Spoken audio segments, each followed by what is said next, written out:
Monsieur le maire, on a beaucoup glosé sur l'éloignement et l'isolement de Saint-Imier pour insister sur le fait que ce vallon a été, dans les années 30, peu favorable à l'épanouissement du talent de Werner Ranfer.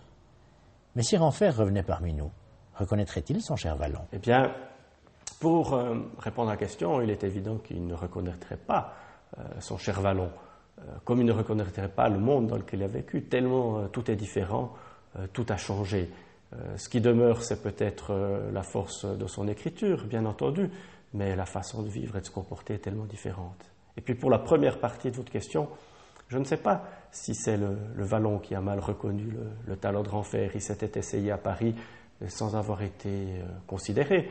Et puis dans cette grande ville, d'autres talents se sont aussi perdus à un moment.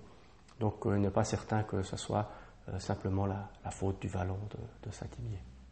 Monsieur Boyat, pouvez-vous, à part Ranfer, nous citer quelques autres grandes figures qui ont fait Saint-Imier et qui vous ont plus particulièrement touché? Bien sûr, je pense, pour rester dans le domaine des arts, à ce qui est peut-être l'antithèse de Ranfer, presque un contemporain, un jeune homme qui connaît la gloire, qui est poète, chanteur, qui charme presque toute l'Europe et dont le destin se brise dans un accident de train près de Venise alors qu'il est extrêmement jeune, c'est Pierre Alain.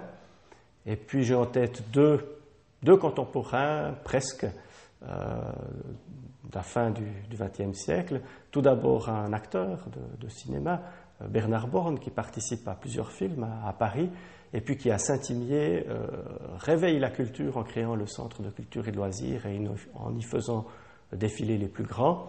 Et puis enfin, celle qui a parlé de l'endroit où nous sommes, des anciens 13 cantons, celle dont l'humour est grinçant, mais le sens de l'observation pertinent et aigu, je pense bien évidemment à Zouk.